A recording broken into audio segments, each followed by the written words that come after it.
ST नसल्यानं नाणीजला जाणारे प्रवासी संतापलेत। प्रवाशांचा एसटी बस स्थानकासमोर ठिय्या आंदोलन सुरू झाले। कोल्हापूर मध्यवर्ती बस स्थानकामधला हा प्रकार आहे। प्रवाशांनी रास्ता रोकोचा सुद्धा प्रयत्न केला। 3 तासांहून अधिक काळ वाट पाहूनही एसटी उपलब्ध झाली नसल्यानं रत्नागिरी जिल्ह्यातील नाणीजमध्ये जाणारे प्रवासी संतापले। कोल्हापूर मध्यवर्ती बस स्थानकातील CBS स्टँड रस्त्यावरच त्यांनी ठिय्या मारला। या स्थानकाच्या प्रवेशद्वारावर रास्ता रोकोचा प्रयत्न सुद्धा त्यांनी केला। रात्री 8:30च्या सुमाराला हा प्रकार घडला। रत्नागिरी जिल्ह्यातील नाणीजमध्ये जाण्यासाठी संध्याकाळी 6 वाजल्यापासून काही प्रवासी CBS बस स्टँड इथे एसटीची प्रतीक्षा करत होते। तासाभरात त्यांची संख्या वाढली। मात्र संध्याकाळी 7, रात्री 8 आणि 9 वाजता येणाऱ्या अनुक्रमे लातूर, अंबेजोगाई आणि विजापूर, रत्नागिरी या तिन्ही एसटी कोल्हापुरात वेळेत आल्या नाहीत। त्यामुळे प्रवाशांची गर्दी वाढली।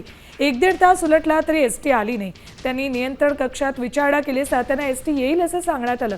मात्र त्यानंतर वाट बघून देखील एसटी येत नसल्याचं पाहून या प्रवाशांच्या संयमाचा बांध फुटला। त्यांचा संताप वाढला। त्यातल्या काही प्रवाशांनी रस्त्यावरच ठिय्या मारला। काहींनी स्टँडच्या प्रवेशद्वारासमोर रस्ता रोकोचा प्रयत्न केला। त्यामुळे वाहतुकीची कोंडी आणि काही काळ गोंधळाचं वातावरण निर्माण झालं।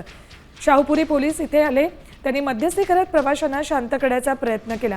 त्या दरम्यान कोल्हापूर आगाराच्या व्यवस्थापनानं जादा एसटी उपलब्ध करून दिल्यानंतर प्रवासी शांत झाले आणि त्यांची गर्दी देखील कमी झाली।